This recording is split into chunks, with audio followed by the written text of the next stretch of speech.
Folks, Black Star Network is here. Hold no punches. I'm real revolutionary right now. Black power. Support this man, Black Media. He makes sure that our stories are told. Thank you for being the voice of Black America, Roland. Stay black. I love y'all. All momentum we have now, we have to keep this going. The video looks phenomenal. See, this difference between Black Star Network and Black-owned media and something like CNN. You can't be Black-owned media and be scared. It's time to be smart. Bring your eyeballs home. You dig?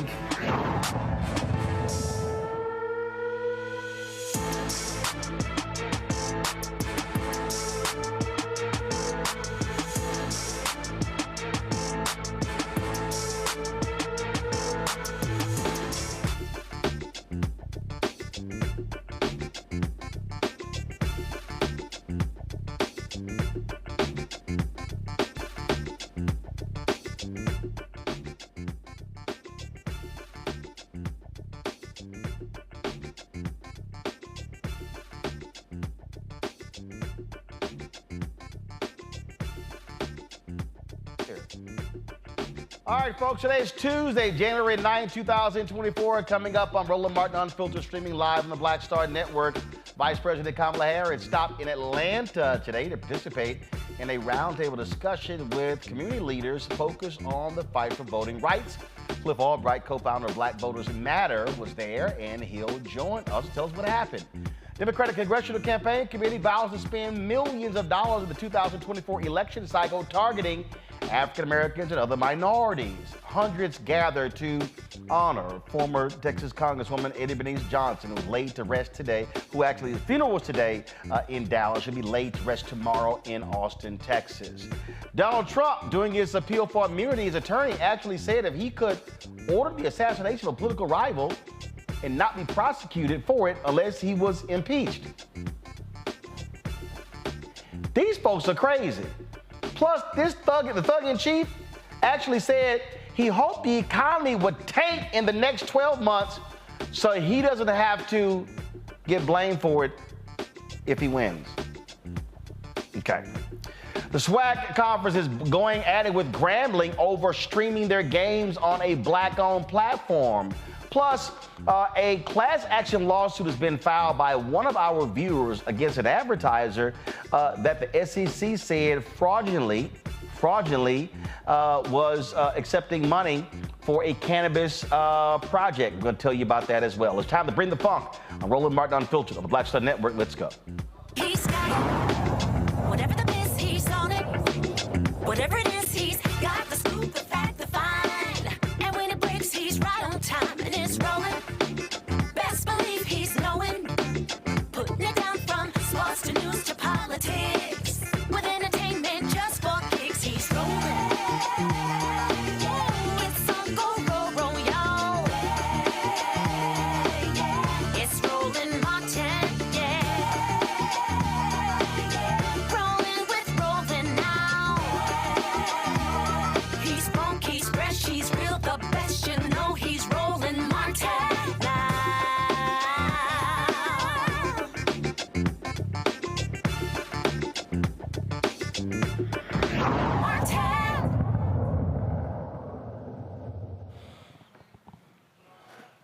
Vice President Kamala Harris was in Atlanta today, meeting with national civil rights leaders about the importance of voting. This is, of course, her leaving Air Force Two after it landed there in Atlanta. The conversation took place at the Gathering Place, and of course, which is a Black-owned establishment.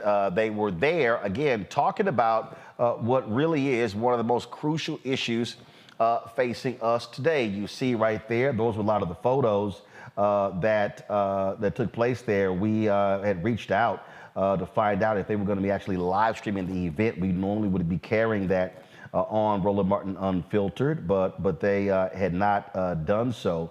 But again, at that particular event, she was talking about, again, how critical this election is and what we actually are going to have to do to fight those who are trying to keep us from voting.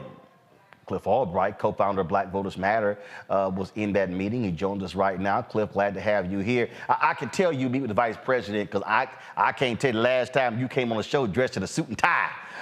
So I'm like, did Cliff come from church? What's up? All right, so tell us what happened. Yeah, I had to put on my Sunday best. But, thanks for having me, Roland. Yeah, I mean, it was a good conversation, right? You had folks in the room, and it was a good combination of Georgia organizations, some of our friends and partners, folks like New Georgia Project and Helen from People's Coalition for People's Agenda, and then some national organizations as well. And, it was just a good discussion. The vice president, laid out some of the issues that she wanted to hear about. And really the conversation was centered on security issues around security and intimidation that we know has been taking place and that we expect to increase over the next 10 months or so. Disinformation, right? We know that that's an increasingly big part of what's going to be going on. We know the way that Black voters are often targeted with disinformation. And so she wanted to have a conversation around that and what suggestions we have on things that the administration can do to help with that. You may have seen, Roland, already. You already got some of these Black influencers out there that are, under the belt of these conservatives spreading messages around why Black folks don't need to vote in this presidential election, right? So they're already started with the disinformation. So we got to be prepared to counter that. And certainly Black-owned media like you is a big part of that. And then the third piece that, she wanted to talk about was, just suggestions on what's working. What are the outreach mechanisms that are working? What do we suggest? And again, what ways can the administration be more helpful? So, it's an ongoing conversation. And the vice president shared some things, talking about some things that the administration has done, particularly on some of these security issues, things that the Department of Justice has done. And Roland, you and I know we've talked about like some of the great work that Kristen Clark has been doing with civil rights in the Department of Justice, not just on police accountability, but today we talked about some things that they've done around some of these security and voter intimidation, and particularly around intimidation of poll workers, right? And so they've been very active on that issue, and we expect for that to increase. So it was a good, substantive discussion, and we're looking forward to, and it's not going to be the last. She'll be back in Georgia and having some other conversations, some other places around the importance of these voting rights issues. Well, now, was this a public gathering? Was it a private one? Was it off the record? Describe the meeting. Yeah, it was, there was a brief 2-minute statement that she made at the start where press was available for, but the event, the roundtable discussion, which is what they were calling it, with all these voter mobilization and voting rights, the actual conversation itself was a private conversation. Press was not in the room for that. As you mentioned, it was not being live streamed. And so that was just really a talk amongst folks who are expressing, concerns and suggestions on how we need to deal with these issues that I just outlined. And look, I mean, the reality is, they understand, look, they've got a significant problem. There were a group of Black women who met with President Biden talking about what they have to do. You have, there have been Black men who met with the vice president also laying out these issues. The Democratic Campaign Congressional Committee announced today they're going to be spending $35 million this election cycle, specifically targeting Black, Latino, Asian, and other minority voters. Bottom line is they see their polling numbers, and if they rely on Black voters. And look, there's a lot of stuff that they've actually done. But what we know and understand is that it's a lot of things that they have not messaged properly on. And I think, and I've heard this from senior administration officials, that they did a whole lot. And when you look at Inflation Reduction Act, when you look at CARES Act, we could go on and on and on, and they were passing things, but they were not using the bully pulpit to walk people through to understand what they were actually doing to benefit regular, ordinary folks. Yeah, and in some cases, not only were they not using the bully pulpit to do that, but then what you saw happening, and you've talked about this on your show, is you got Republicans out there then having town halls and messaging and putting in their newsletters, spending that's taking place on some infrastructure stuff that they're taking credit for, even though, as you know, not a single one of them voted for it, particularly in the House. And so yeah, there's definitely a messaging gap, and part of that has to be dealt with in terms of doing a better, and some of it, Roland, is because of what you talked about. There's actually been a lot of things that have been done, some of which, much of which specifically benefits Black communities, right? Infrastructure, climate change, right? Even student debt cancellation, which is not taking place based on the president's original plan, but is still taking place at some historic levels. I got folks calling me up every other week talking about they got this amount of debt, canceled, and that amount of debt canceled. And so some of it is because there's been so much that sometimes you can get lost just in the different things that have been done. And Democrats are really bad because they want to get into the policy and the nuances and all that. And, whereas the other side, oftentimes they're just real basic with their messaging. And so there's a messaging issue in terms of what is the message. There's also an issue in terms of how frequently it's put out there. How much are you touching Black voters to deliver these messages? And then, as you know, where are you delivering these messages? Are you delivering it in the right places? Are you delivering it on Black Star Network? Are you delivering it on other Black media? And so it's what's the message, how frequently you're doing it, and where are you doing it? And when they can really get focused on that, and then which other groups, which local groups are you supporting to help them deliver some of these messages, right? When they can really deal with those four issues, then I think that, the messaging problem will get a little bit better. And of course, as the closer you get to an election, the better it gets. But part of what we always say at Black Voters Matter is you shouldn't have to wait until after the Democratic convention in August. You shouldn't have to wait till September or October. That messaging has to start yesterday, right? Not even today. That message is needed to start yesterday. So there's got to be improvement on all that. But the irony is that they've actually got some substance that they can talk about. Not everything that we want, and then some things that where they've really fallen short. But there's a lot of substance that's been done, and they've just got to find a way to message better around it. Absolutely. And look, you have people who are angry, who are upset, who are bitter. Even we talked about before what is taking place between Israel and Gaza and the Palestinians there. When I post things, people started going off and saying all kinds of different stuff. And a lot of it's BS. A lot of it is just folks who complain about anything and everything. But I do believe, though, and I say this all the time, we talk about elections. And it trips me out when I hear these people who say, oh, I'm going to vote third party. We got to have a third party, or I'm just not going to vote at all. And I just keep reminding them. I said, I'm telling you right now, somebody's going to win.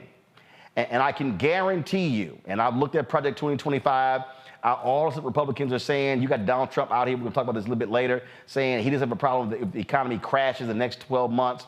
They literally want to see America go through hell. And I've yet to see anything, and I know there's people out there in the hood talking about the stimmies and all the checks and the money that came when Trump was in there, passed by Congress, led by Democrats in the House. But Republicans, they plan on cutting everything. So all the people who somehow think checks are going to start raining down on the Black community if Trump gets in, they are delusional. Yeah, not only delusional, not only is that not going to happen, but the exact opposite is going to happen. You're going to see massive disinvestment from the Black community. And guess what? This isn't like hyperbole and this isn't conspiracy. It's already happening. Think about the things that's on the Republican platform. They're against affirmative action and DEI, right? They if you weren't clear about that, then certainly the actions over the past couple of weeks in terms of Claudine Gay and all of these attacks that we're seeing on DEI. So they're against affirmative action and DEI. That's what? That's economic. That's actually dollars in our pocket when you take that away. They're against money for black farmers. They're against money for HBCUs. They're against increasing the living wage, particularly in cities that are often, disproportionately black. Even when those cities have actually voted for it, they block it, right? That's money in our pockets is being taken away. They're against decreasing the price of insulin, even though black communities are disproportionately impacted by diabetes. So that's a health issue, but that's also what? That's an economic issue.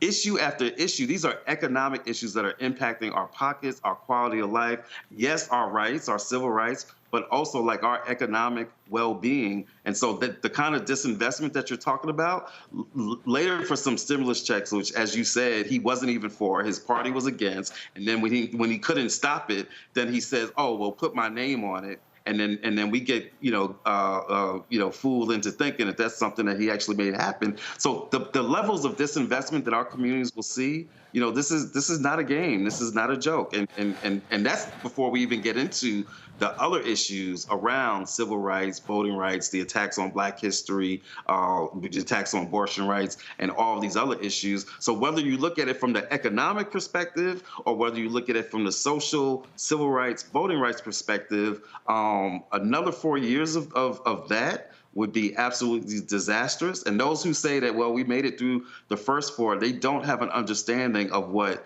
if you put an emboldened Trump and an emboldened Republican Party back in control after everything that they did illegally, after all of the racism, right, after all of the attacks on our economic well-being, if you put them back in there, it will be an entirely different ball game. So, Cliff, what do you say? Final question for you. What do you say to these people who go, oh, man, y'all just scared tactics. Y'all just using scared tactics. And you just trying to sit here and cape for the Dems and you want to support them.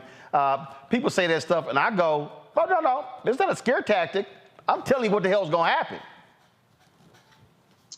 Right. I mean, yeah, it's not a scare tactic when it's facts, right? We talk about you got receipts, right? There's actual receipts on all this. So it's not a scare tactic. Now, with that said, I do agree with this. We can't just speak to our people from a perspective of how bad things can get. We can't just speak to our people from a perspective of just fear and being afraid. We've always got to speak to our communities around, all this is going on, and this is what their plan is, and this is what they did, and this is what they want to do. But guess what? We've got the power to change all that. We've got the power not just to keep the bad stuff from happening, but for fighting for an entirely different vision of what this society can look like, what our communities could look like, what our communities could look like with investment, with economic opportunities, with history, with education, with all these things, with police accountability. We've got to speak to our folks from a perspective of love and perspective of hope and a perspective of power, not conceptually, but in terms of like some real substance and some real issues. When we can have those kinds of discussions, then what our history shows is our people will respond. But it takes time to have those discussions. It takes work to have those discussions, and it takes resources to have those discussions. And I'll say this here, and we had on the brother who's the co-founder of the Black and Brown summit, the debate in Iowa. No Republicans are showing up to that. And here's the deal. Republicans don't call Black voters matter to sit down and talk about issues. And so when I hear these people say, well, they're all the same, well, I can tell you this here. You can actually have conversations at the White House with Biden or with Vice President Kamala Harris. Republicans, they don't invite us. And if I got to pull a video up, I will show Black people the crazy Black people they had, like Raynard Jackson and that other nutcase girl out of Atlanta. They have folk at the table who don't know Black folk know or respect. That's right. And at the end of the day, like you said, Roland, you've got to be able to have those discussions. You've got to be able to disagree with folks sometimes and be able to be in a space with them where you can tell them, look, we disagree. You got to be in a space with folks where you can tell them, look, you've done some good things, but guess what? We need you to do some more, right? And so that's part of what that's part of what accountability is like. It doesn't mean that you only support folks that are right 100% of the times, that are with you 100% of the time, that you never have disagreements with, but you've got to at least be in discussion so that you can have that accountability, so that you can call them in. I won't say call them out, but to call them in. And when you got some folks that are running on anti-blackness, you can't have that discussion. But when you've got somebody like this administration, like a vice president that will come and sit down and have that discussion, then you've got a chance to actually use your influence and we can actually show situations where we've been able, I'm saying we as a movement have been able to move them on certain things, where they've actually moved to the left, when they've been more aggressive on some positions, where it came out belatedly, but eventually Biden came out against the filibuster to get voting rights. It took them too long to do it, but you've got to be in discussion to even make that happen. We can't have that discussion with some folks that are literally running on anti-blackness. So no, we can't make perfection the enemy of the good. That doesn't mean that you don't call people in, that you don't hold them accountable, that you don't have some hard discussions. That's a part of what this process is like. Absolutely. Cliff Albright, appreciate it, my brother. All right, appreciate you. Thanks a bunch. Folks, going to a break. We'll be right back on Roland Martin Unfiltered right here on the Black Star Network.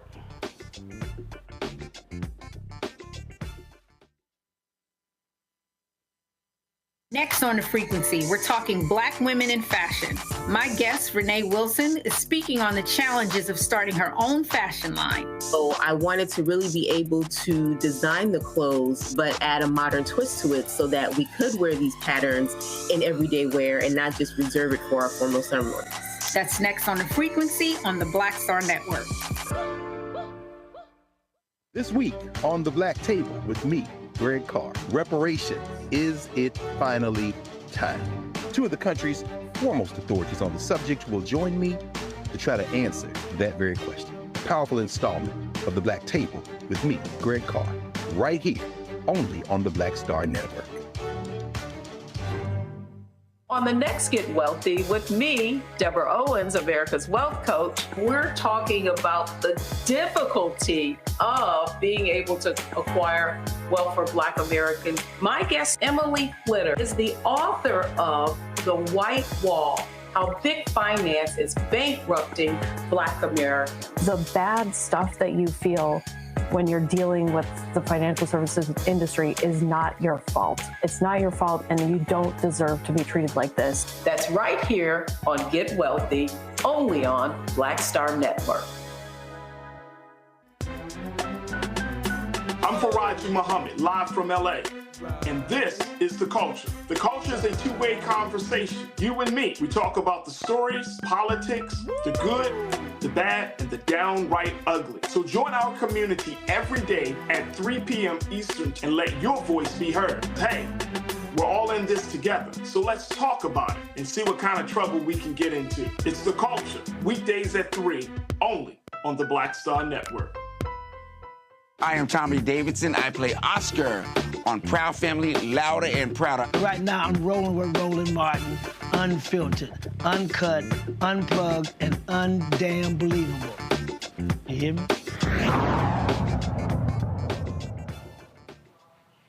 Folks, the Democratic Congressional Campaign Committee says it will spend at least $35 million this election cycle to persuade and mobilize voters of color to help the party win control of the U.S. House in November. Of course, they are tasked with financing and helping Democrats win House elections. They've dubbed the effort to reach Latino, Black, Asian American, Pacific Islander, and Native Hawaiian voters as Power of the People. The investment includes research and polling, creating multilingual media, and organizing with local leaders.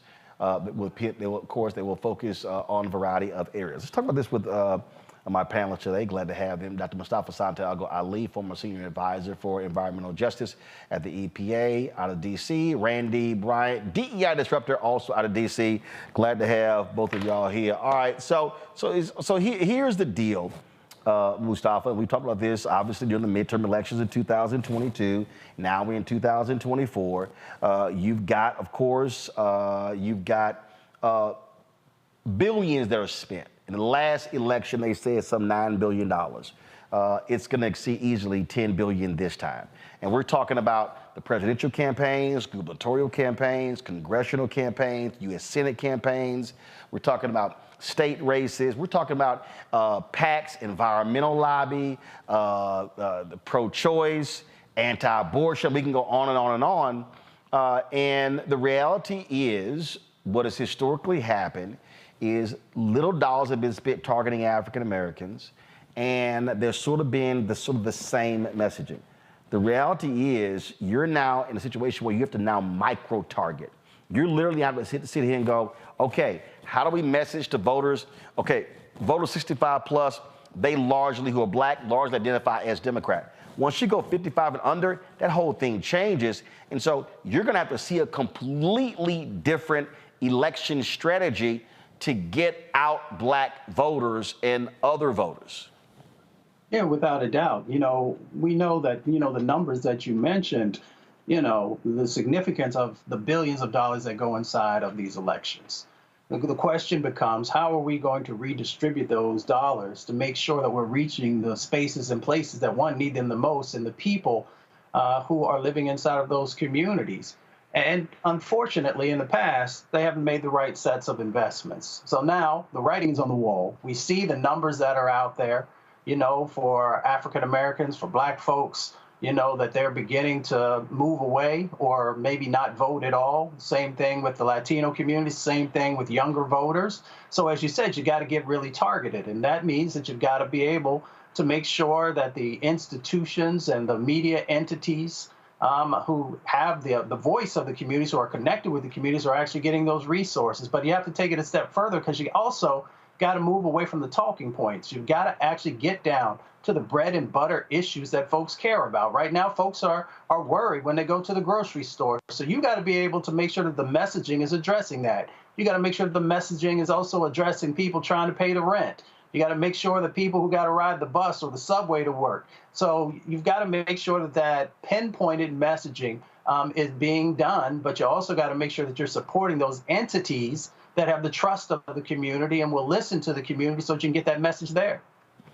You know what, Randy, you have, and look, and I've said this before, and I'm going to say it again, on a lot of these campaigns, it looks like corporate America. You've got largely white folks at the top, sprinkle in a few people of color.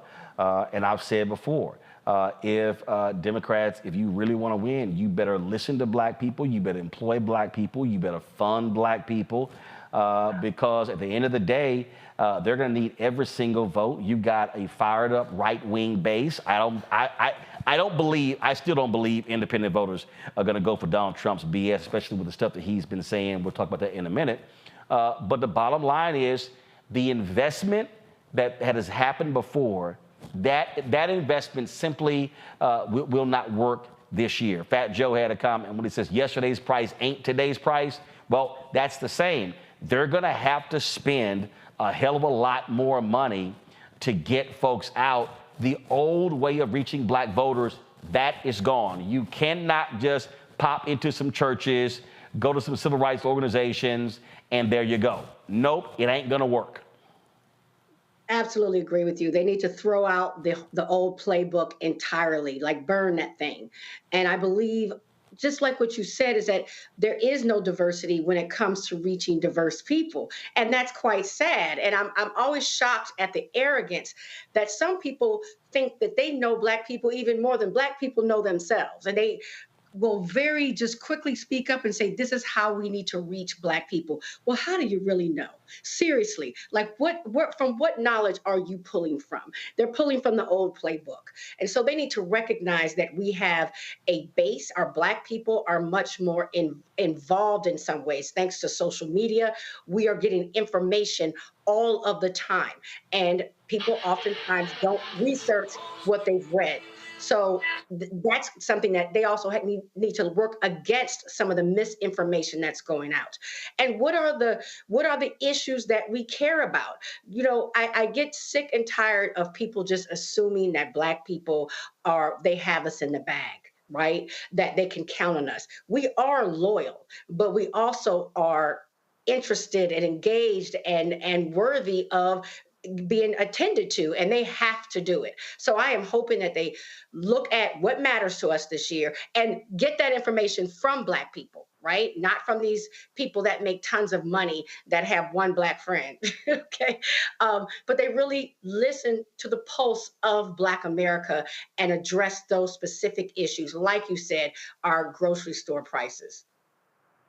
And here's the thing that I make plain, Mustafa, when we're talking about the elections. First of all, no political party, no candidate is perfect.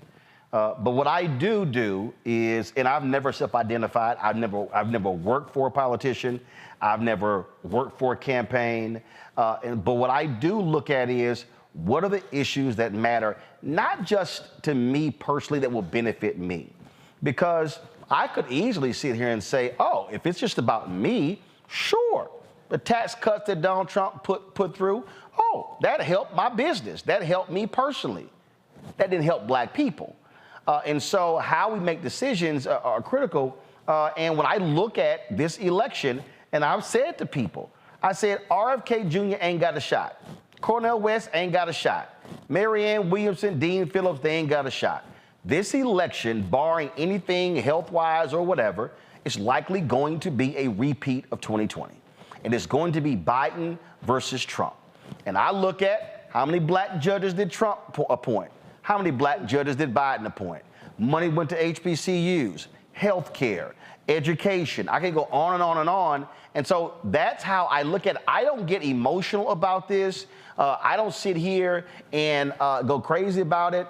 But what I do say is that the vote that I cast is not just about me. It's also about the world that I want my nieces and nephews to have. Well, that gets back to if we truly are communal people or not. You know, we often talk about community, but when it comes down to making decisions, folks often aren't thinking in that same concept. So, you know, we have to, as a community, as a people, make sure that we're actually supporting each other.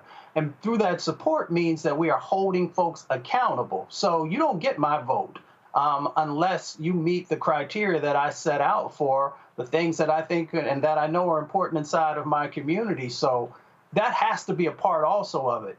You know, we should be acting as a community, but we also got to make sure that, you know, people are honoring us and that they are actually walking through step by step what they are going to do for our community. And then we make sure there's real accountability in that process, because if someone doesn't do that, then we should make sure that we are putting forward other candidates that we do see, value in, to make sure that we're supporting them. So for me, it's, you know, Janet Jackson said, "What have you done for me lately?" When I hear that, I'm thinking, what have you done for my community lately? But also, what are you going to do as we move forward to meet the needs that still exist inside of our community? Yep, and also, I mean, and how are you going to behave, and how you when it comes to voting, I mean, look, Florida right now is even potentially talking about trying to get rid of mail-in voting. I mean, what these people want to do is shameful, because they know, and they've said it publicly, when more people vote, they lose.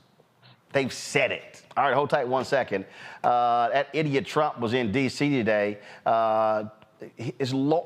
Wait till we tell y'all what his lawyer said to the D.C. appellate court. And also, Trump says, man, can the economy please tank in the next 12 months? Y'all, seriously, this fool said that. And if you even think about voting for that idiot after saying that, you were crazy before, you're nuts now. We'll discuss that and more when we come back. Roland Martin Unfiltered on the Black Star Network. Be sure to support us in what we do. Join the Bring the Funk fan club. So you're checking money to the P.O. Box 57196, Washington, D.C. 20037. That's 0196. Cash App, $RM Unfiltered. PayPal, or Martin Unfiltered. Venmo is RM Unfiltered. Zelle, Roland at RolandSMartin.com. Roland at RolandMartinUnfiltered.com. We'll be right back. On the next Get Wealthy with me, Deborah Owens, America's Wealth Coach, we're talking about the difficulty of being able to acquire wealth for Black Americans. My guest, Emily Flitter, is the author of The White Wall: How Big Finance is Bankrupting Black Americans. The bad stuff that you feel when you're dealing with the financial services industry is not your fault. It's not your fault, and you don't deserve to be treated like this. That's right here on Get Wealthy, only on Black Star Network. Grow your business or career with Grow with Google's wide range of online courses, digital training, and tools. Gain in-demand job skills with flexible online training programs designed to put you on the fast track to jobs in high-growth fields. No experience is necessary. Learn at your own pace. Complete the online certificate program on your own terms. Stand out to employers, get on a path to in-demand jobs, and connect with top employers who are currently hiring. Take one professional career certificate program or all 6. Earn a Google Career Certificate to prepare for a job in a high-growth field like data analytics, project management, UX design, cybersecurity, and more. All professional career certificate programs must be completed by December 31st, 2024. Scan the QR code to complete the application. There are 1,000 scholarships available. Grow with Google and J. Hood and Associates. Be job ready and qualify for in-demand jobs. Farquhar, executive producer of Proud Family. Bruce Smith, creator and executive producer of The Proud Family, Louder and Prouder. And you're watching Roland Martin Unfiltered.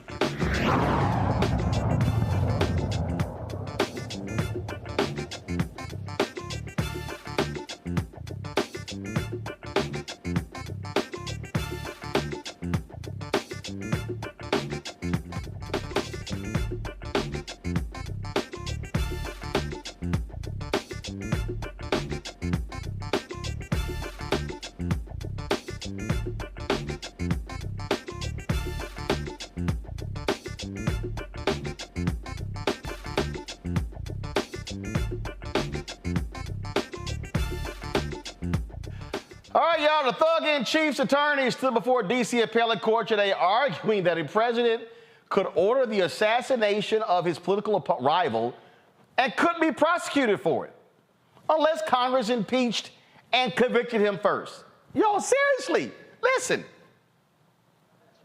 To assassinate a political rival, that's an official act in order to seal Team 6? He would have to be and would speedily be, impeached and convicted before the criminal prosecution. What if he weren't? There would be no criminal prosecution, no criminal liability for that? Chief Justice's opinion in Marbury against Madison and our constitutional provision and the plain language of the impeachment judgment clause all clearly presuppose that what the founders were concerned about was not. I asked you a yes or no question. Could a president who ordered SEAL Team 6 to assassinate a political rival who was not impeached, would he be subject to criminal prosecution? If he were impeached and convicted first. And so your answer is no. My answer is qualified yes. There's a political process that would have to occur under the structure of our Constitution, which would require impeachment and conviction by the Senate. In these exceptional cases, as the OLC memo itself points out from the Department of Justice, you'd expect a speedy impeachment and conviction. But what the founders were much more worried about than using criminal prosecution to discipline presidents was what James Madison calls in Federalist Number 47, the newfangled and artificial treasons. They were much more concerned about the abuse of the criminal process for political purposes to disable the presidency from factions and political opponents. And of course, that's exactly what we see in this case. I've asked you a series of hypotheticals about criminal actions that could be taken by a president and could be considered official acts. And I've asked you, would such a president be subject to criminal prosecution if he's not impeached or convicted? And your answer, your yes or no answer is no. I believe I said qualified yes if he's impeached and convicted first. My question was, okay, so he's not impeached or convicted. Let's put that aside. You're saying a president could sell pardons, could sell military secrets, could order SEAL Team 6 to assassinate a political rival. Sale of military secrets strikes me as something that might not be held to be an official act. The sale of pardons is something that's come up historically and was not prosecuted. But your brief says that communicating with an executive branch agency is an official act. And communicating with a foreign government is an official act. That's what presidents do. In a very strong situation, there's very strong examples of potential official acts.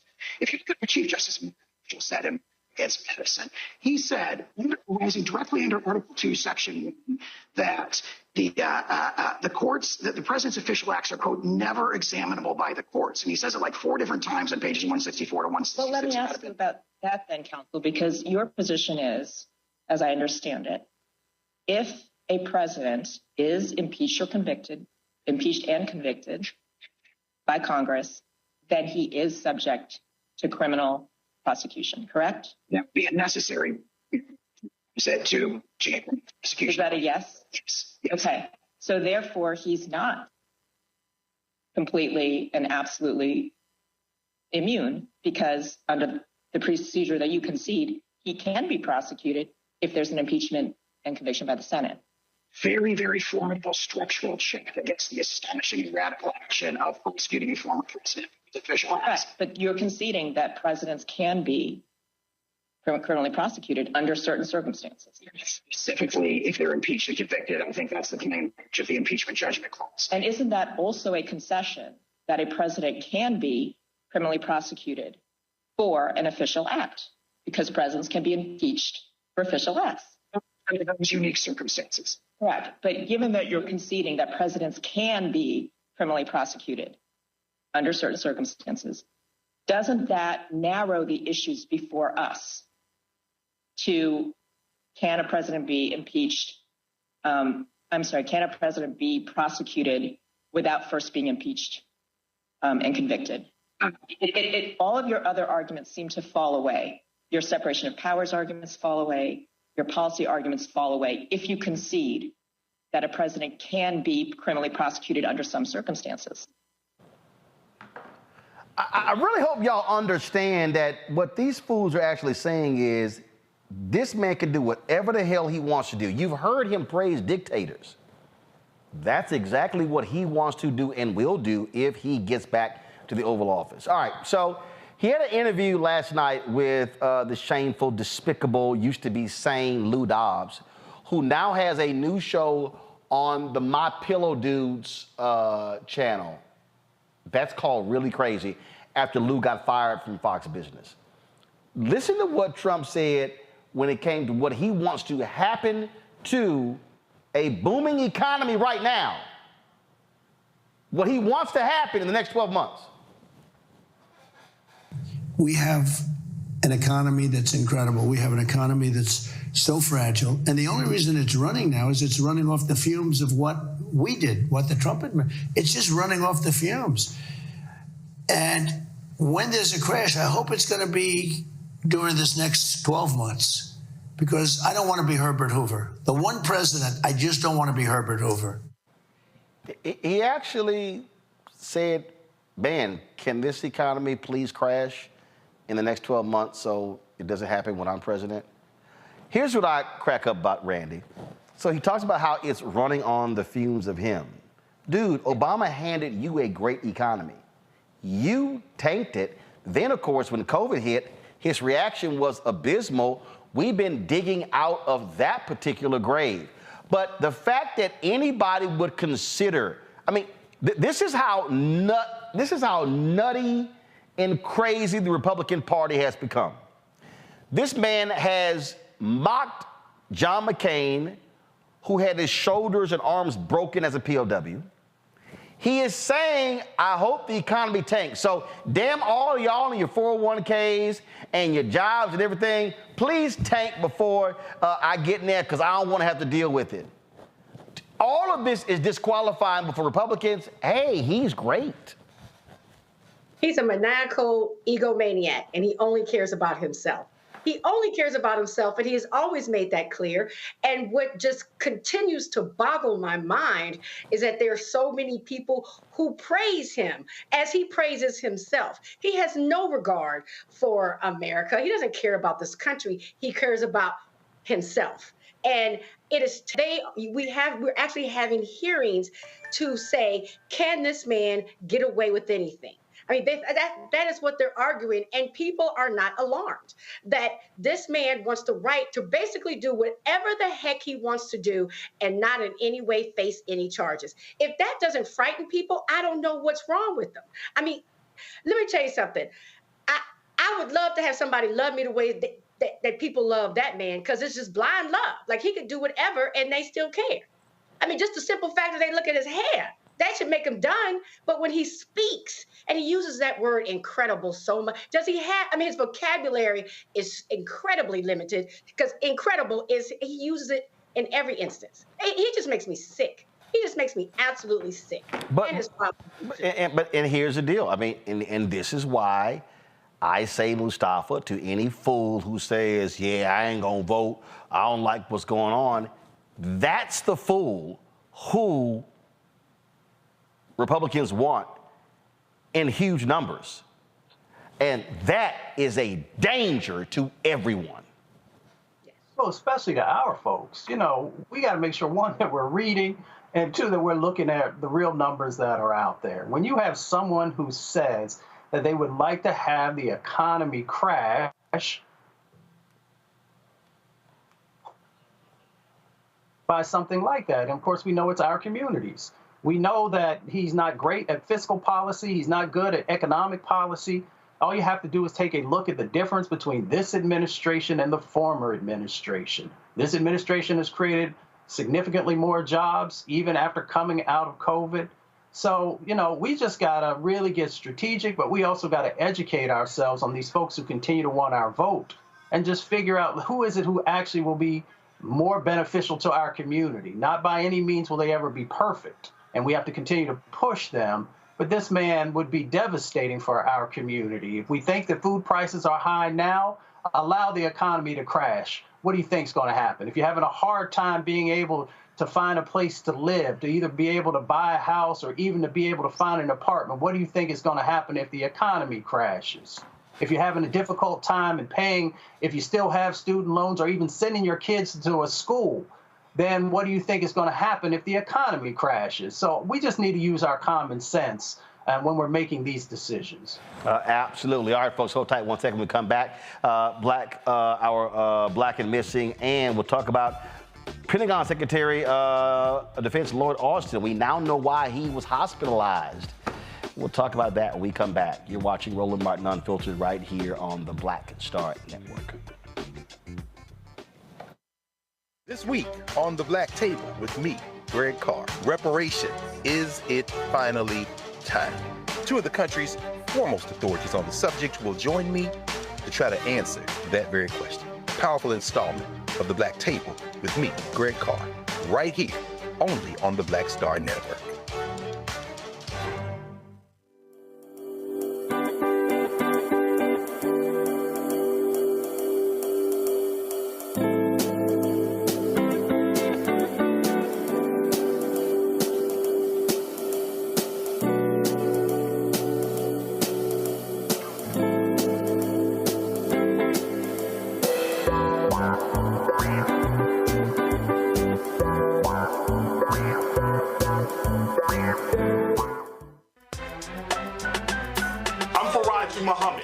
LA. And this is The Culture. The Culture is a two-way conversation. You and me. We talk about the stories, politics, the good, the bad, and the downright ugly. So join our community every day at 3 p.m. Eastern and let your voice be heard. Hey, we're all in this together. So let's talk about it and see what kind of trouble we can get into. It's The Culture. Weekdays at 3, only on the Black Star Network. This is Essence Atkins. It's the Love King of R&B, Raheem Devon. It's me, Sherry Shepherd, and you know what you watch. You're watching Roland Martin Unfiltered.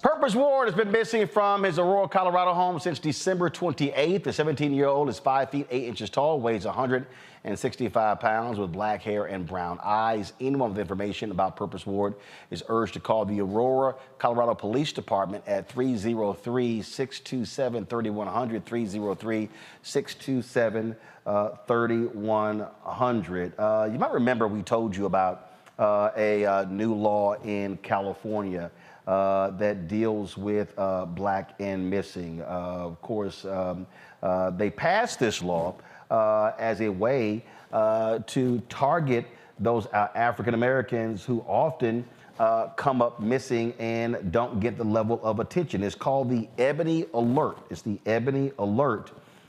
And ever since it was put into place, it took place January 1st already. One particular teen actually has been discovered as a result of the Ebony Alert. This is from the Fox station in Los Angeles. Give me a second. I'm going to pull up for a second right here.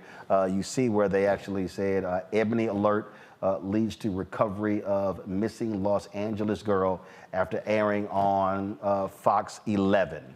And so this is it here. Ben Crump actually had posted this on his Twitter page. And so, of course, we appreciate California lawmakers who actually passed that particular law. And again, black women and girls make up 18% of missing cases every single year, despite accounting for only 7% of the population. And it was Stephen Bradford, former state senator, who actually made that possible. And so certainly glad that took place. Folks, we now know why Defense Secretary Lloyd Austin was in the hospital. According to a statement from Walter Reed National Military Medical Center, Austin is being treated for prostate cancer. The statement revealed that the cancer was discovered in early December, quote, as part of Secretary Austin's routinely recommended health screening. He has undergone regular prostate-specific antigen surveillance, as PSA. Changes in the laboratory evaluation in early December 2023 identified prostate cancer, which required treatment. On December 22nd, after consultation with his medical team, he was admitted to Walter Reed National Military Medical Center and underwent a minimally invasive surgical procedure called a prostatectomy to treat and cure prostate cancer. He was under general anesthesia during this procedure.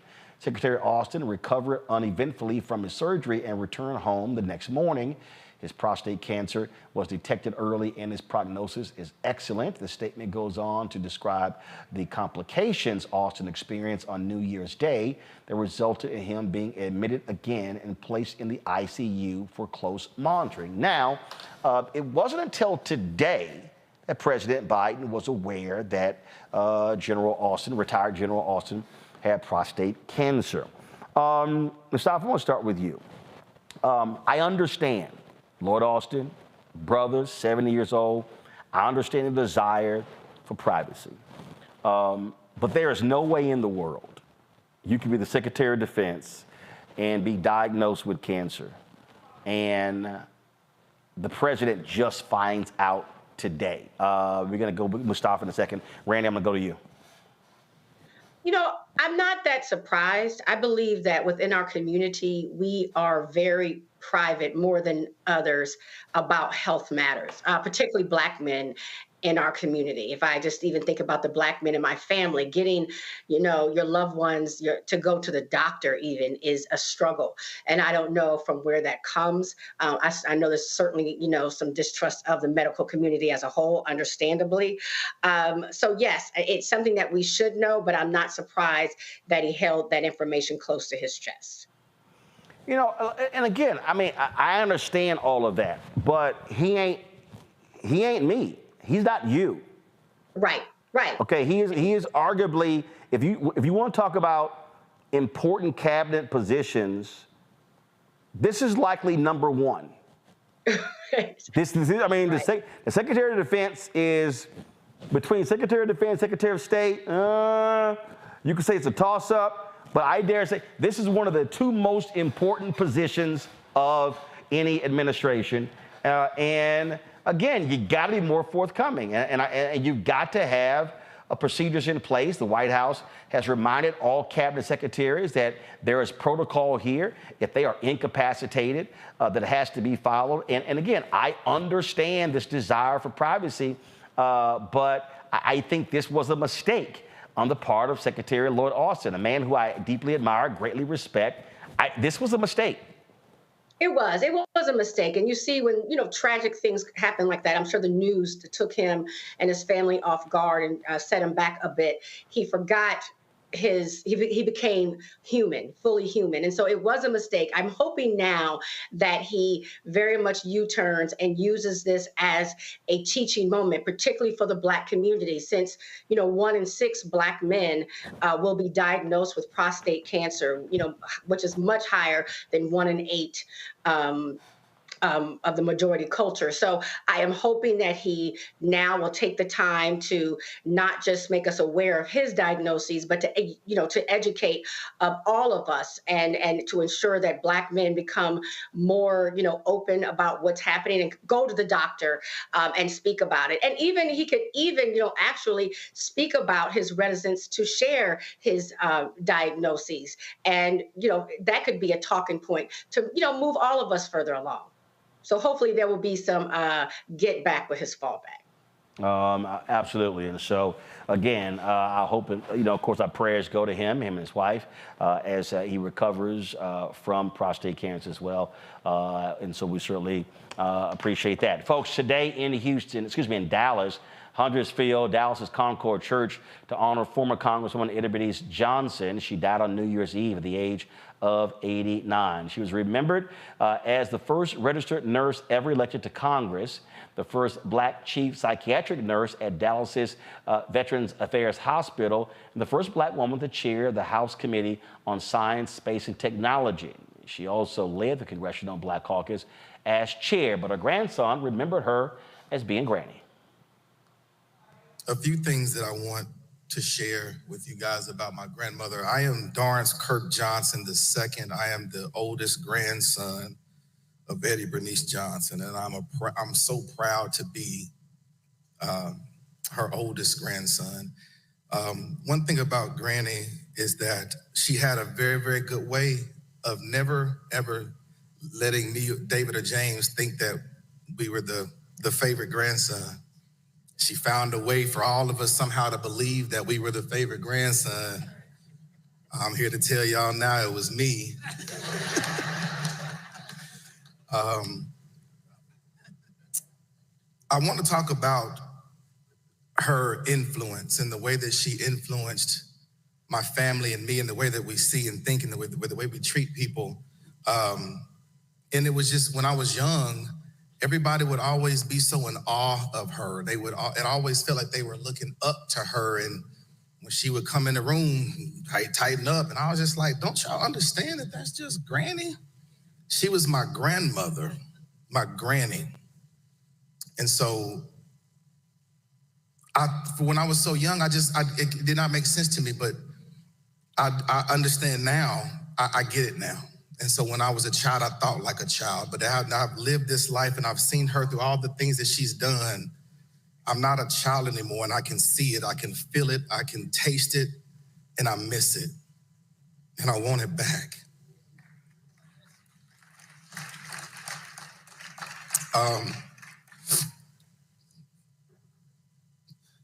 Granny had she had a way of being she was a disciplinarian, contrary to popular belief. And my granny never, ever, ever once had to spank me. And if you know me, you know that's crazy. That's crazy. She never once had to spank me. It was just a look. It was just the thought of just disappointing her was all that I needed. Now, the fact that Granny didn't do spankings, that did not rub us. She didn't pass that down. My kids, I'm sorry. We operate differently. I can't do that. Granny didn't give that to me. She took that with her. But she had just the best way of being so fierce, but also so feminine. So powerful, but yet dainty. And she is the pure epitome of class and elegance.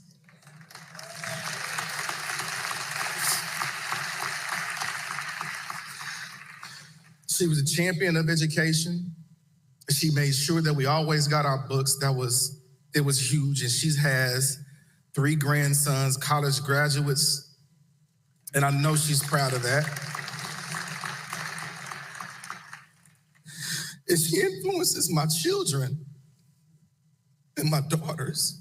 And she gave my daughters a true role model to look up to.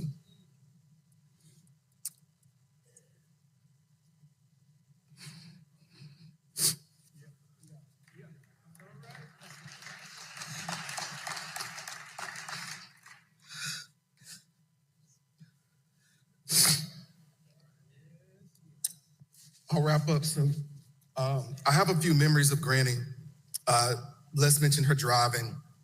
I remember Granny used to put me in her lap and she would drive. And she would drive around the neighborhood. This is back in the 80s, y'all. It was a long time ago. Don't judge her. But she would put me, that was some of my earliest memories as a child. My grandmother would put me in her lap and she would drive. I remember I can't tell y'all that part. But I did that to my children. I'm not gonna lie. In the 2000, because Granny did it for me, so I did it for mine too. Some of the memories that I have when she would come to our house for Christmas, she would come with a trunk load of poinsettias, and there would be poinsettias everywhere. And every time I ever see another poinsettia, I would think of my grandmother. But those type of memories, those things will never leave me. The lessons that she taught us will never leave. They will always be here. They will live on. She has such a maternal instinct that I just want to hug her one more time. But her legacy will live on. I see her face in the faces of my children, of my daughters and my sons. The lessons that she has, that she's given to my father, who have given them to me and my brothers. Those are things that will never leave us. And so as we celebrate her life, as we celebrate all the great things that she's done and all of her accomplishments, I just want you guys to understand how much she truly, truly, truly meant to this world. And we really, really lost one. She was one of one. There will never be another EBJ. There will never be another EBJ. We love you, Granny. Folks, House Minority Leader Hakeem Jeffries also spoke at today's funeral. Then I had to figure out where I was going to sit, because there's no assigned seats in the CBC meeting. But you know, it's like church. You sit in the wrong place, and you might have some challenges. So thankfully, I caught Bernice's eye, and she said, "Sit right down next to me, young man." And that's exactly what I did for years to come, getting the benefit of her wisdom, her warmth, her welcoming spirit. Now, in that first term, the chair of the CBC, she's now our great HUD secretary, was Marsha Fudge. She said to Stephen Horsford and I want the two of you to preside over the CBC floor speech that occurs every Monday evening after votes. And so we said yes. We didn't know what we were doing, y'all. But we said yes. And the thing about it is that the CBC floor speeches, an hour, Monday evening, people all across town, not covered on CNN, not covered on MSNBC, not covered on BET. It's covered on C-SPAN. And so Stephen and I, we were never quite sure who exactly was paying attention. But we could always count on three people: Stephen's mother, my mother, and then Bernice Johnson, our congressional mother. We were thankful for her always there for us, as she has been for so many people. Folks, if you want to see the full funeral program, we live streamed it today on the Black Star Network. Simply go to our YouTube channel, go to our Black Star Network app. You can check it out as well.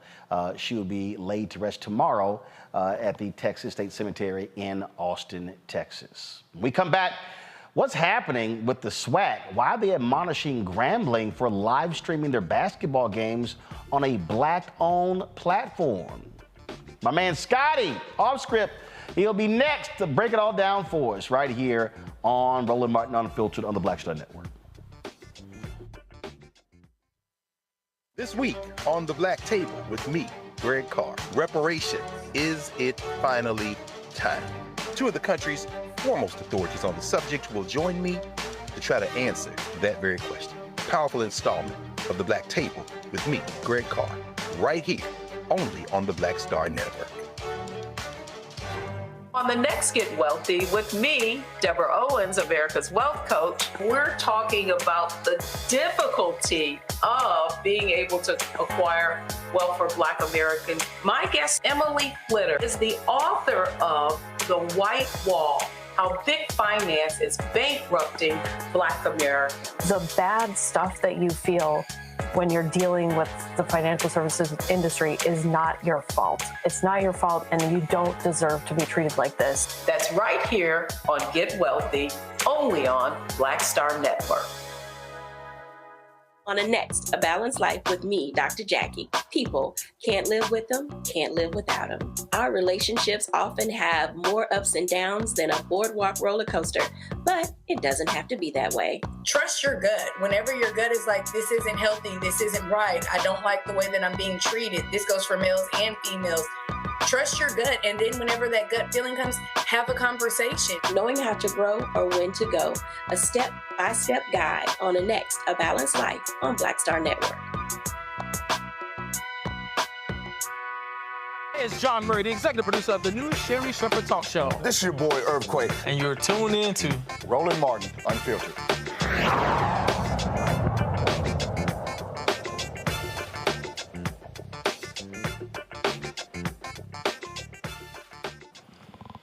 All right, folks, there's drama in the Southwestern Athletic Conference. The SWAC, they are trying to crack down on schools, namely Grambling, streaming their basketball games. SWAC Commissioner Dr. Charles McClellan sent this letter to Grambling State University's interim president, Dr.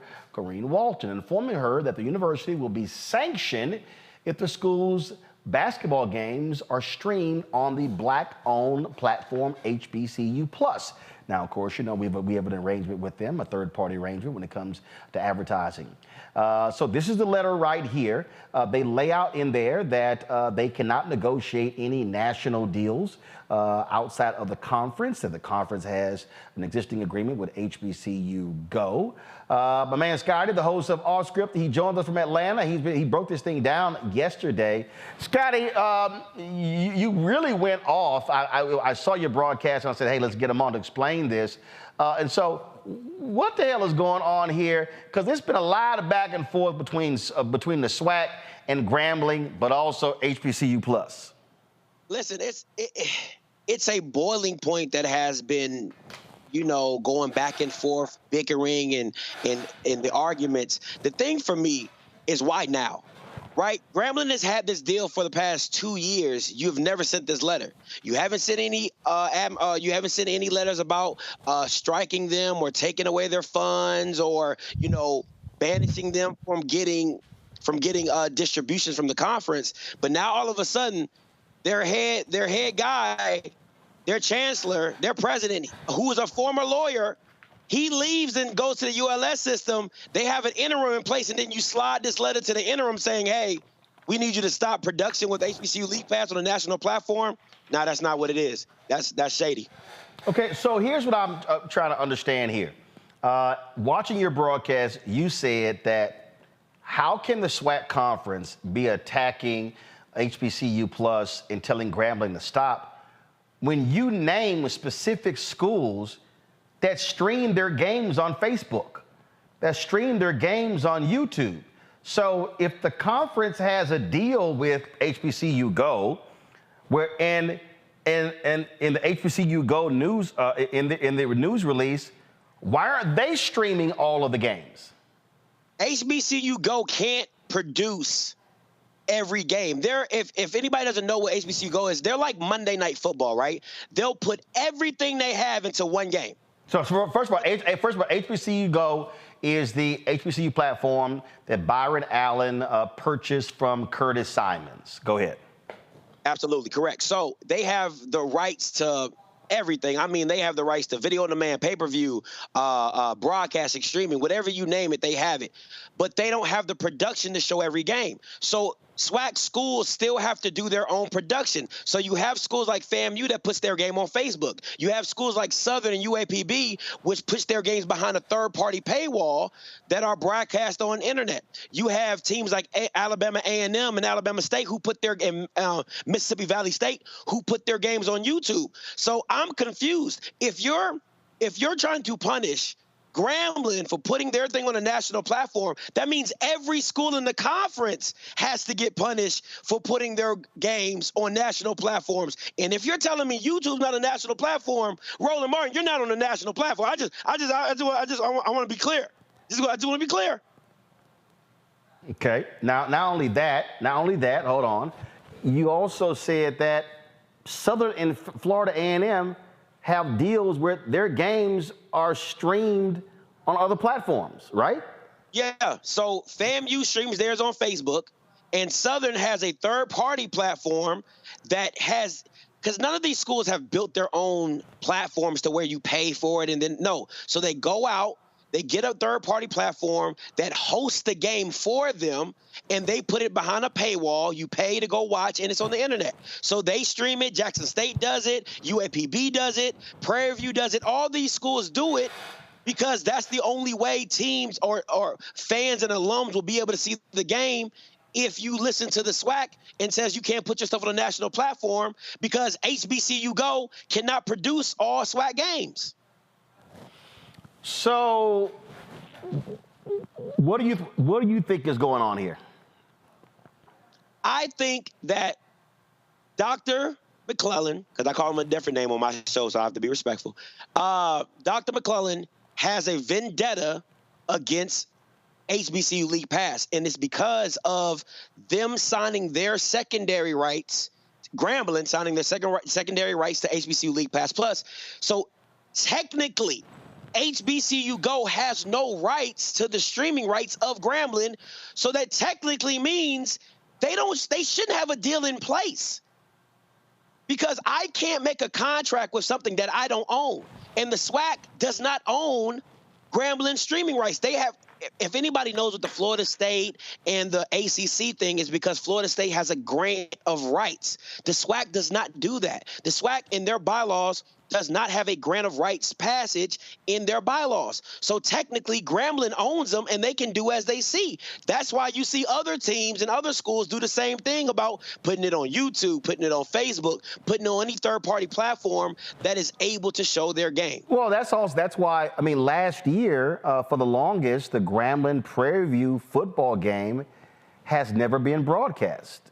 Well, then all of a sudden, a deal was struck, and the promoter, Al Walsh, allowed the game to be broadcast and streamed. The SWAC, and again, I read the letter, but when you talk about who negotiates deals, the Grambling Southern game, the Bayou Classic, the SWAC does not negotiate that deal. In fact, Grambling and Southern, people don't even know this, Grambling and Southern pay NBC to air the game.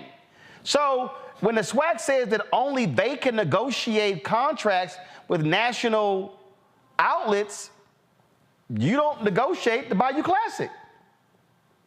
And it's a conference game, bro. That's right. It's a SWAC conference game.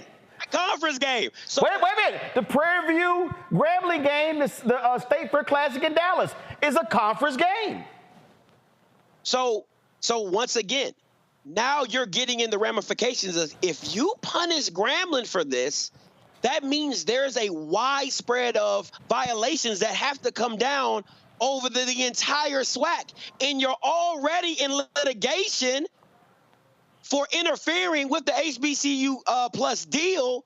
And now you're just adding more fuel to the fire of them to say, you're still interfering with our deal. And the way they responded to the letter, oh, magnifique. I mean, the lawyers for Grambling come back and say, hey, if we're violating something, show us in your bylaws. Cite your bylaws and tell us what we're doing wrong. And they CC'd all the presidents and chancellors and say, hey, if we also get violated, then all of them should get violations because we're all doing the same thing. Questions from the panel. Mustafa, you first. Yeah, so Scotty, thanks for everything you do, and thanks for bringing this forward. So are we moving toward litigation, or do you think that they'll find some way of resolving this issue? So HBCU League Pass Plus has litigation against the SWAC currently. So they're already in a litigation battle. What they're looking to do going forward is an emergency injunction to say, hey, Judge, this is getting worse. Look at what they're doing. You know, we had a deal in place. We've been doing this deal for 2 years, and now all of a sudden they want to come down on us on violations of broadcasting when every other school in the SWAC does it outside of HBCU Go. So I really think it just adds more fuel to the fire for HBCU League Pass and what they're trying to get accomplished. Randy? Randy? You're, there you go. We got you. Okay, yeah. Do you think this is more about money or power? You mentioned a personal vendetta. I am just confused why this infighting is occurring, and disappointed as a HBCU graduate. I think it's my good friend of mine, BJ. His dad said, "Ego plus ego equals zero," and I think it's an ego battle of. There's legal ramifications behind this, but I do think it's an ego battle because of Grambling telling the SWAC what it can and cannot do, right? You have guys at HBCU League Pass Plus who have ran billion-dollar companies. You know what I'm saying? You have co-founders who have been part of the Warriors, been a part of Ebony, so they understand the media landscape. They understand what you can and cannot do rights-wise, and they're telling the commissioner, hey, you can't do this. This is not legal. There's no bylaw that says you can do this, right? So I think it's that, and then you get if I'm a commissioner in a position that I don't know the media rights, then why am I in this position?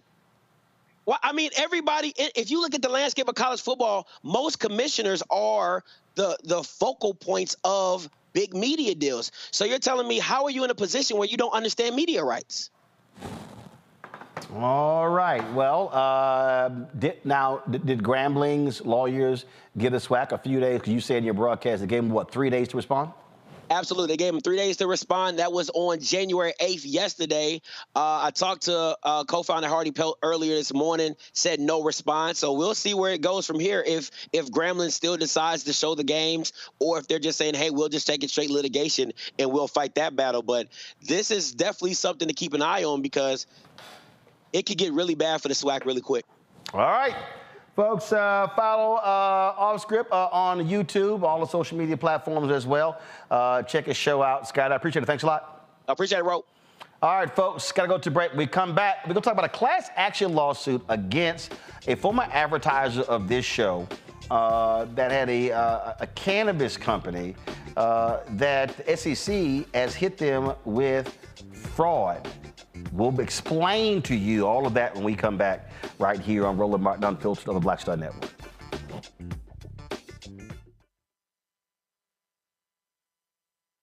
Next on The Frequency, we're talking Black women in fashion.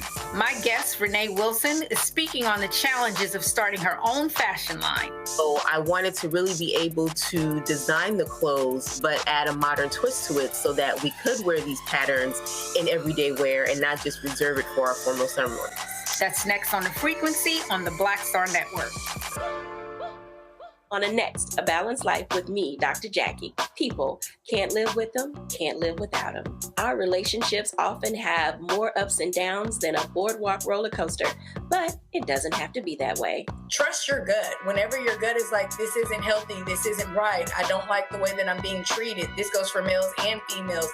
Trust your gut, and then whenever that gut feeling comes, have a conversation. Knowing how to grow or when to go. A step-by-step guide on the next A Balanced Life on Black Star Network.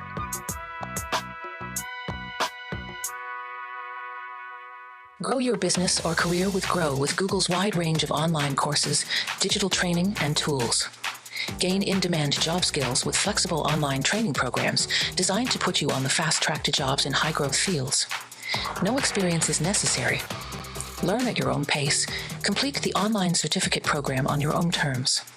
Stand out to employers, get on a path to in-demand jobs, and connect with top employers who are currently hiring. Take one professional career certificate program or all 6. Earn a Google Career Certificate to prepare for a job in a high-growth field like data analytics, project management, UX design, cybersecurity, and more.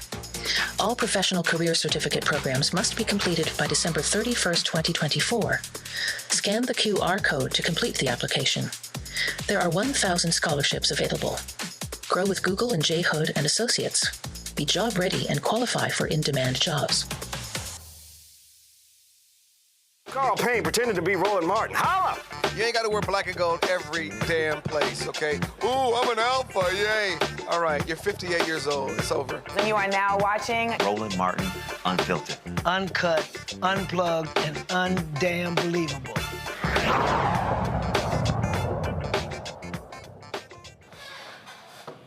All right, folks, if you are a regular watcher of this show, and if you were one of the people who invested in transatlantic real estate or 420 real estate, you definitely want to pay attention. A couple of years ago, remember they advertised with us. They would advertise it with us in 2019. First, it was transatlantic, and then 420 real estate. There were two separate cannabis projects. They were an advertiser. We didn't have any part of the business. We're not involved in the business. We simply did live reads for this particular company. Well, the SEC a couple of years ago actually charged them with fraud. And so the SEC, this is the lawsuit right here, the SEC hit them with, and this here is the press release that was sent out. SEC charges crowdfunding portal, issuer, and related individuals for fraudulent offerings. And so the SEC complaint, they targeted Robert Shoemake, lawyer Nicole Birch, and Willard Jackson. It says they conducted fraudulent and unregistered crowdfunding offerings through two cannabis and hemp companies, Transatlantic Real Estate LLC and 420 Real Estate LLC. It says the complaints allege that Shoemake and Birch raised $1,020,100 from retail investors through Transatlantic Real Estate, and Shoemake and Jackson raised $888,180 through 420 Real Estate.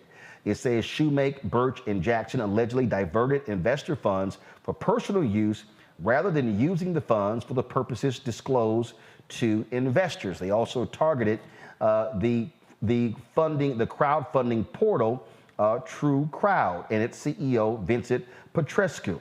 And so that was the SEC action that was right there. So let me unpack for you how that even began to happen. So it was around January 2020 when I had reached out to our accounts payables. I said, who owes us money? Well, they owed us money for 4 months. And I said, well, we're not doing any more ads if you still owe us money. And so what then began to happen, I began to ask questions of Robert Shoemake as well as Willard Jackson. Again, there were two different entities, Transatlantic as well as 420. And so began to ask them a series of questions. I did not like the answers. I was getting the runaround. I was getting from Shoemake, oh, well, we can pay you with a new campaign for the old campaign. I was like, hell no, ain't gonna be no new campaigns when you still owe for the old campaign. And so this was going to, this was January 2020, and it goes into February, it goes into March, and it goes into April. And so what then began to happen was, and so again, we're sitting here watching this whole thing play out, watching this and not getting answers. And so when I started getting the answers that I was getting, I did not like the answers that I was getting because, frankly, they were not making any sense to me. And so I then began to press them further. I began to ask more questions, to begin to demand more answers. And as that continued, well, it kept going and going. And then it just simply wasn't making any sense to me. And so I think we got down to, it probably was around May or so. Yeah, it was in May where, because I was getting text messages from Robert Shoemake, and again, wasn't making sense. I began to put pieces together. Now, here's the whole deal. When you let a journalist start operating as an investigative reporter, then you're gonna have a problem. And so I would never forget, it was like a Thursday, and I'm sitting here looking at these text messages and these emails, and I'm like, this stuff is not making any sense. And so so what then was a Friday night, they had a company called Bangi, B-A-N-G-I. They were sort of this parent company. And on the board of Bangi was Matthew Knowles, who was, of course, Matthew Knowles, Beyonce's father, Hill Harper, Ray J was supposedly an advisor. And so I called them. It was like midnight. It's like they had no idea what the hell was going on. Talked to Hill, talked to Ray J. Matthew called me the next day. Matthew had invested $100,000 into the company. They couldn't account for the funds. And so that weekend, I'm all of a sudden doing research. So then I find out that Nicole Birch, she owned the company and then takes it over. So I track her down and then begin to call her on the phone. So I'm now sensing, you know what? This stinks. But I gotta be able to put stuff together. So I then begin to send the emails, go to my iPad. And so this is what you see. So I then begin to put together, and I begin to email all these different people and who are on here, and I begin to hit them. So as you see right here, you see, answers, or you see Matthew Knowles, you see Hill Harper response, you see me telling Robert Shoemake his answer was 100% bullshit. I said, you text me about the shield, you lean on the Alpha shield, now your hands off, this is foul, and I remember all of this, and so I'm hitting all of them. Now I'm asking questions. Now you see right here, me breaking down, so you see him saying, oh, the people who invested in Transatlantic, they're gonna have their money converted to Bungie stock. And then you see this, and then you see him saying Nicole Birch is the owner and CEO who controls Bungie. She disbanded on the board, blah, blah, blah, blah. And so then you see me ask these questions. Who owns Bungie? Who controls Bungie? Is Nicole Birch the CEO? Robert, what is your former role with the company? Is Neil Parson the chairman and CEO? I began asking about these board members. And then he had this other crowdfund, Green Growth. I say, is Nikita McAllister COO of Green Growth? Is she your sister and senior pastor of a church in Rhode Island? I see the Ebony Foundation cancel a cannabis conference for April 27. How they related to Bungie. I start going through all of this and begin to put all of these things together. And then you see me right here and I say, Robert and Willard, I am pissed, not because you owe me $60,000, because you use my platform and viewers to raise money for this crowdfund and clearly aren't answering questions of the folks who have invested. Now I have more questions. I said I went to marijuanastock.org and scrolled to the bottom and saw all of the folks who have been trying to get questions and answered for months about their investment. I just talked to Ray J. He said that you showed him a long list of individuals who gave $200 and up to invest. These are folks who are viewers, black folks, hardworking black folks. My retired parents invested $200. Ever since we stopped doing ads for January for non-payment, you've been trying to get me to do a new crowdfunding campaign. And so I'm hitting, again, all these questions. Well, let me tell you what happened. And so then what then happens is, so Willard Jackson was one of the owners of Ebony Magazine. Well, then the people who owed their debt took over. So Blueprint Capital, Jacob Waltauer, they then began to start looking into the transactions. So basically what was happening is they were seeing that money from this crowdfund was being used to pay Ebony bills.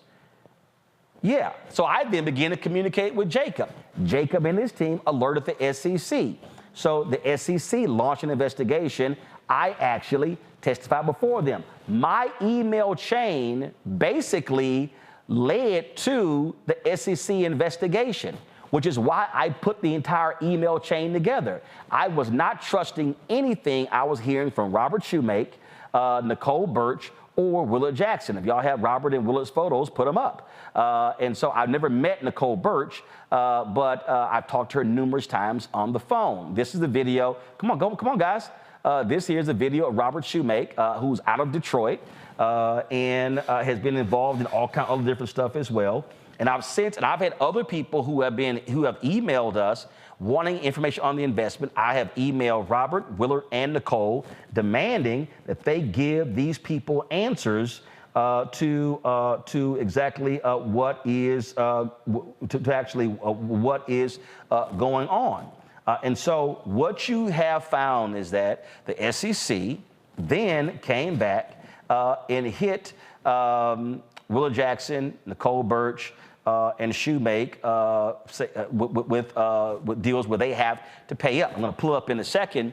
Now, Shoemake is still fighting it. Nicole Birch and Willard Jackson, don't go there yet. Nicole Birch and Willard Jackson agreed to pay a significant amount of money. Now, one of our viewers, who I've been corresponding with over the last couple of years about this, has launched a class action lawsuit. They join us right now. And so Jeff Carter is the founder and CEO of Accounts, Receivables, and Revenue Cycle Consulting, LLC. He joins us out of California with his attorney, Tony Bell. Jeff, glad to have you and Tony here. And the thing here is this constant run around from all of these, from Robert Shoemake, from Willard, from Nicole. And the reality is the SEC says they were engaged in fraudulent activity. It was crazy. First of all, thanks for doing this, because I know a lot of us that were looking at this as a legitimate way to get to a space where we could start generating that generational wealth were more than disappointed.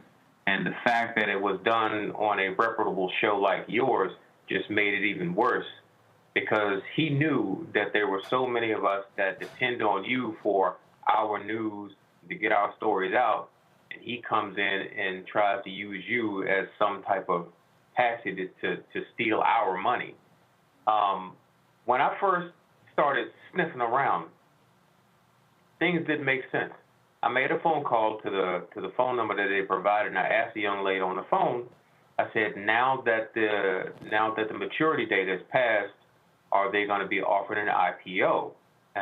With an initial public offering. She didn't know what an IPO was. That was the first red flag.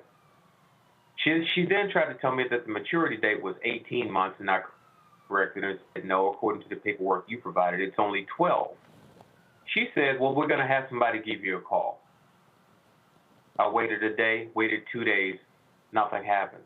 So I started sending emails, and that's when I first reached out to you, Roland, about asking, had you heard of anybody else having these issues? And you let me know that there were a couple people, and things just weren't feeling right. And at the time, with so many things that were going on, I didn't have a lot of time to dedicate to it. I was in law schools, running a company, taking care of the family and things like that. But it always stayed in my mind, and we started doing more and more research. Took the information you and I discussed, well, you've seen what the SEC has done with it. Right, and I want to show that right now. So this is January 3rd, 2022. The SEC obtained a final judgment against Nicole Birch, against CEO Vincent Petrescu, and they hit them the judgment, the civil penalties of $200,000, $9,700 and $97,500 against Birch, Petrescu, and True Crowd, disgorgement including pre-judgment interest of $600,000 against Birch and $129,000 against True Crowd. Birch is barred to be an officer and a director on a company.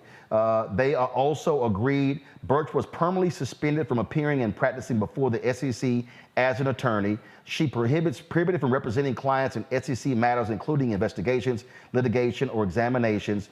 Petrescu was suspended from appearing and practicing before the SEC as an accountant, which includes not participating in financial reporting and audits of public companies. Now, they say the SEC's litigation against Shoemake, Jackson, and 420 Real Estate continues. But that was also a settlement there. I'm going to pull up in a second. So Willa Jackson agreed to a settlement, but Robert Shoemake is still fighting. Jeff, go ahead. So once we found that out, I wanted to take some steps to make the people who invested their hard-earned money into this scheme whole again.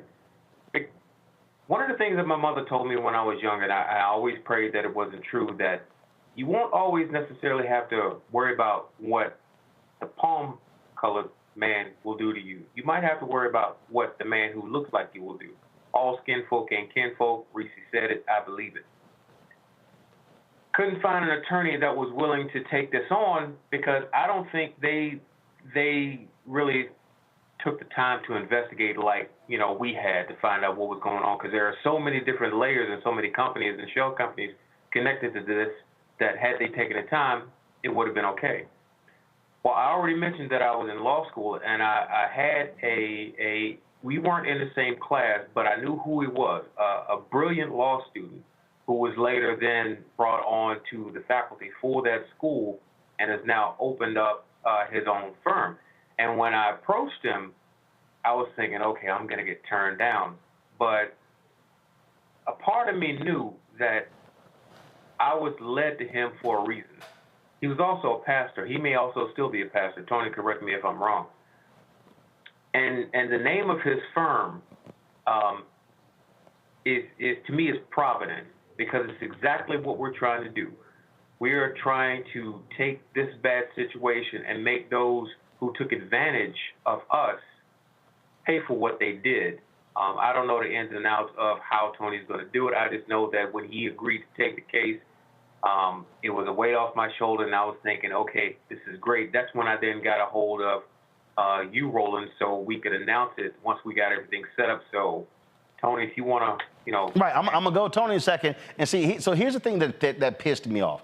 What pissed me off was, and I said to Robert, I said to Willard, I said to Nicole, I said, how dare y'all do this to black people? I said, how dare black people, and it's in all the emails, and I made it clear, I'm going to get all of you. I said, we're going to expose all of you. That's why I began to put the email chain together. I've had people in the last couple of years email me saying, hey, what happened to those guys? What's going on? And I literally have said, no, put the emails, no, this is their email, this is their phone number, call them. And so it was this game where, oh, let's do transatlantic real estate, let's do 420 real estate, let's do green growth, had the same CEO. It was all BS. Now Shoemake says that, oh, I wasn't involved as an officer or anything along those lines. I was just doing marketing. 420 was Willard Jackson, and Nicole Birch, Transatlantic was her company. I said, yeah, but you're the one who was tied to all of this as well. And that was just 2 days ago, texting him because another woman has been demanding answers. And the thing here, Tony, is that all this sort of back and forth, the SEC lays it out. The SEC lays out the fraud that was involved. And the other reason why I wanted to create the paper trail was because I knew if the SEC hit them with judgments, then they would be collecting the money, and there would be a way for folks to be able to get their money back. Well, Roland, I spoke with the SEC about this in particular, and it's great the groundwork that they placed. They laid a strong foundation of informing the public of exactly what these guys were doing, and they even got some orders. According to the SEC, they haven't seen very much of that money paid to them, and they also made it clear that the money that is coming in from the disgorgements is not necessarily going to be seen by the victims. That money is going to go to pay some fines and things at the SEC. And then they said if there's anything that is left over, then at that point, they're going to see about how to get money to the people. And so this is what is so offensive to me, because here we have a couple of thousand families who have worked so hard to try to overcome financial barriers and to try to create a legacy for their families in the society that is so repressive of black and brown families. And so these people have worked hard. They get together some money, maybe a few $100s, and then they decide, well, we are going to invest just a little bit so that we can hopefully create a better future for our families. Yeah, because their whole here was their whole deal. We're going to use this money to buy land, cannabis projects, and then eventually take these companies public. Folks will be able to own stock.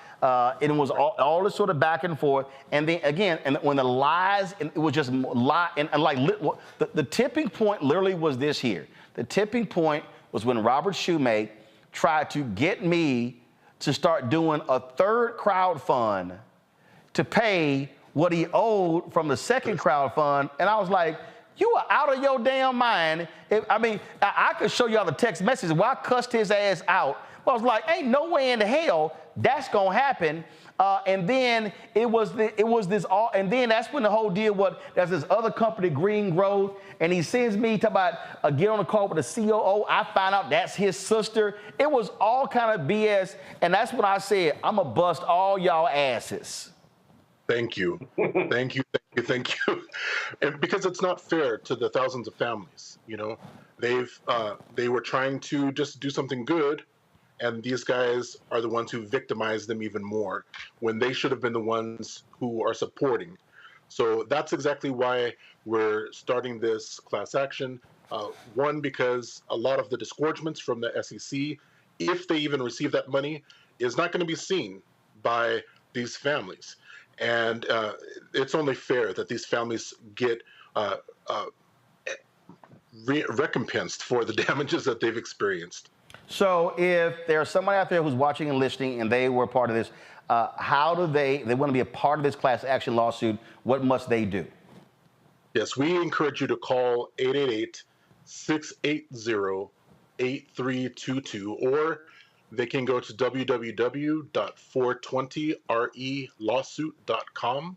Again, it's 888-680-8322, or www.420relawsuit.com. And just so folks, again, if you go to my iPad, this is the SEC lawsuit. It says Shoemake and Birch offered and sold securities of transatlantic real estate from September 2018 through May 2019. Shoemake and Willard Jackson offered and sold securities of 420 real estate from May 2019 through June 2020. It says right here, Shoemake was the driving force behind both offerings, but he kept his participation secret in order to hide a past criminal conviction arising from a mortgage fraud scheme. Shoemake convinced Birch to act as the chief executive officer and sole member of Transatlantic Real Estate, and convinced Jackson to act in the same roles for 420.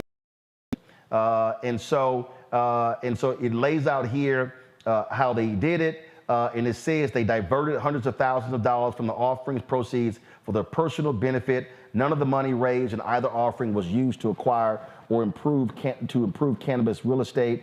None of the investors in either crowdfunding offering has received any return on their investment, and few investors have recovered any of the funds that they invested. And so I made it clear. And so for folks to understand, again, this was all a build-up. It was going for the SEC, testifying, putting all this stuff together. But I knew when they kept lying to me in early 2021, and when I began to put that email chain together, and what was fascinating, all these fools were actually answering.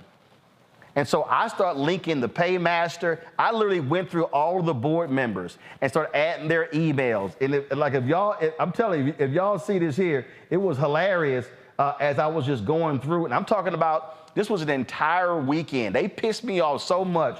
I was hitting them the entire weekend, and even to the point of who the paymaster was, and then he responded. Then there was a guy who Shoemake claimed did an audit of their books, and the guy was like, no, I wouldn't even accept their packages. This thing went on and on and on, just laid it out like you might see in here, folks. You might see in here where, go to my iPad, where I sat here and said, Parsons, I searched Parsons' name on Twitter, came across one of your shareholders. She goes by the name of Magika Alpha. She's been asking a number of questions, is documented from October 19th, 2019, listing Nicole Birch as the CEO of Banji. I said, then there was an investor call on February 6, 2020. Parsons mentioned a $15 million offering needs to be approved by the SEC. Listed all this sort of stuff. Well, we now know Nicole Birch, who I talked to directly, who was like, Roland, these people are going to get their money back. Nicole, you lied. Nicole Birch, you're a liar. Now, here's the deal. I can't show her face because I've never met her, and so I don't know if the photo that we have of Nicole Birch, B-I-R-C-H, is correct, but I made it perfectly clear I was going to out her trifling ass. Show the video again of Robert Shoemake, and yes, Robert Shoemake is an alpha. He can absolutely go to hell too, and so I said I'm going to call him out as well and put him out there. Show the photo of Willard Jackson. Pull up Willard's photo. Willard, of course, ran Ebony magazine. We dealt with Willard again. And like I said, Matthew Knowles was on the board. They took $100,000 of Matthew Knowles' money, and Matthew Knowles never got that money back. And so this here is Willard Jackson. And so I've made it clear to all of them that I was going to do this story. And they were like, oh, they've been trying, oh man, don't go there yet. No, the reality is y'all screwed black people. And again, Birch and Willard Jackson have settled. Shoemake is still fighting, claims that all charges were dismissed. Jeff, you say that's not true? No, it's not true. As a matter of fact, the SEC has plans on the PACER website, which is a public access to court electronic records. They show it, and Roland, if you have it, I sent it to you in a text, that they have future dates set up for appearances. They already have a date scheduled for the trial in 2025. So if he thinks that this is somehow dismissed, he must be smoking what he was supposed to be growing. And he not only messed with your company, what was it, the 420 real estate lady in Colorado? Yeah. So that was the same name of the company. And matter of fact, she had sent me an email, and I was like, you need to hit them folks. Yep. And what was it? He sent you a response to my request for money that, oh, well, have him call this number. Well, I responded that the number didn't work. Then he says, provide his banking information and I'll give him a refund. I'm thinking, you must really be smoking that really good kush, because if you think I'm giving you my bank account information, you're the damn fool. You done already ripped me off, several thousand other brothers and sisters off who are just trying to, get into a space where we can generate some generational wealth. And you want me to do this? No. Enough was enough. Tony was good enough to come in and say, I want to come on board. I think this is a good cause. I think we can help a whole lot of people and make these people actually pay. Now, Shoemake also has another lawsuit out there. The viewers may have seen that flag he was flying a few moments ago, something about a church. He's been sued by the city of Detroit. They locked his church. His sacraments are psychedelic mushrooms. He's now calling himself a shamu. Yeah, he's supposedly a shaman now, and his name is Jaffa Samuel Jaffa or something like that. Look, I don't know what type of child. Yeah, Shaman Bobby Shoe. Yeah, okay, and he's actually following me on Instagram. You're not gonna get a follow back. He needs to go back. We need to go back to old school. He needs his ass whooped. I mean, with a racetrack, with an ironing cord, something, because this boy is just completely out of pocket. And I do believe that the way Tony's going to be taking this, that there will be some recompense for people who were actually harmed. This won't be one of those things where, you sign up for it and you're forgotten. That's not going to happen. We've been tracking this thing since, like Roland said, 2019. We're not going to stop until this comes to a resolution that everybody can live with.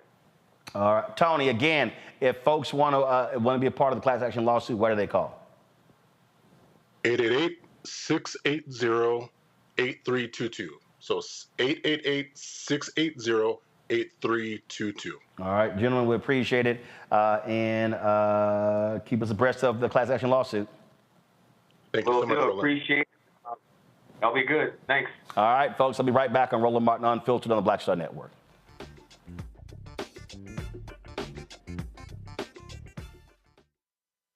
On the next, A Balanced Life with me, Dr. Jackie. Just who do you think you are? And maybe more importantly, who is it that you think you're trying to please? The answer to that second question is really wrapped up in the first. Think about that. Being the true, authentic you, no matter the circumstance. But we learn the art of forgiveness, not only of forgiving one another, but forgiving ourselves. And we also learn how to love ourselves so that we can love each other. That's next on A Balanced Life, here on Black Star Network.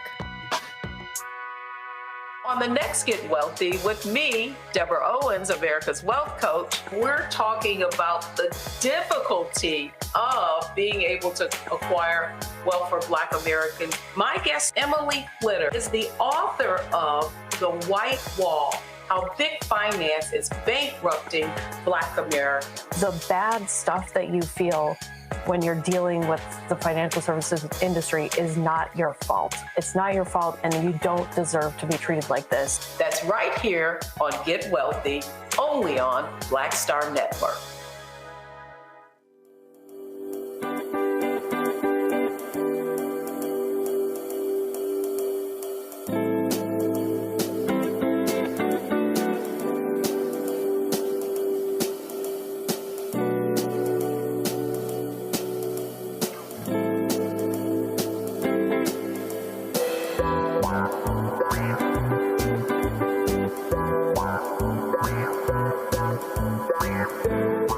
Grow your business or career with Grow with Google's wide range of online courses, digital training, and tools.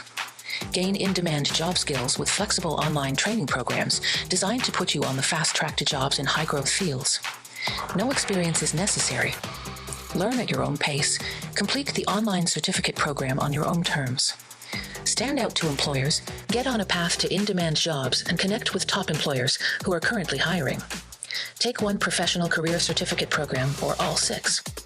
Earn a Google Career Certificate to prepare for a job in a high-growth field like data analytics, project management, UX design, cybersecurity, and more. All professional career certificate programs must be completed by December 31st, 2024. Scan the QR code to complete the application. There are 1,000 scholarships available. Grow with Google and J. Hood and Associates. Be job ready and qualify for in-demand jobs.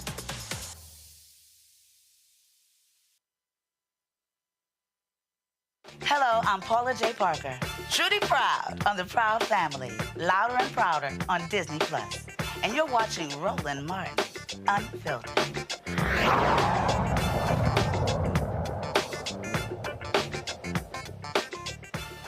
Before I go to Mustafa and Randy, go to my iPad. This here, y'all, this is the SEC obtaining a final judgment against Willard Jackson and 420 real estate. You see here it says without it, you said they filed this against Shoemake and Jackson.